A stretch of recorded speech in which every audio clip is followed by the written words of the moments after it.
மாவட்டம் பள்ளிப்பாளையத்தில் கோவில் தீமிதி திருவிழாவில் 6 மாத குழந்தையுடன் தவறி விழுந்த பக்தரால் பரபரப்பு ஏற்பட்டது. ஆவரங்காடு பகுதியில் உள்ள ஸ்ரீ அக்னி மாரியம்மன் கோவிலில் குண்டம் இறங்கும் திருவிழா நடைபெற்றது. இதில் ஆயிரக்கணக்கான பக்தர்கள் தீ மிதித்த நிலையில் குமார் என்பவர் தனது 6 மாத குழந்தையுடன் அக்னி குண்டத்தில் நடந்து செல்லும்போது எதிர்பாராத விதமாக நிலை தடுமாறி கீழே விழுந்தார். நல்வாய்ப்பாக அக்னி குண்டத்தின் வெளியே விழுந்ததால் பாதிப்பு ஏற்படவில்லை.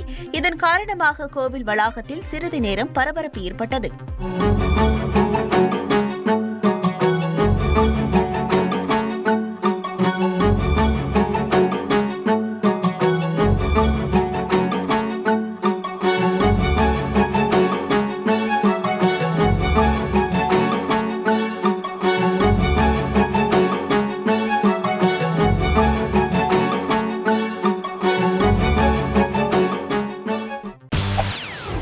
செய்திகளை உடனுக்குடன் தெரிந்து கொள்ள உடனே சப்ஸ்கிரைப் பண்ணுங்க.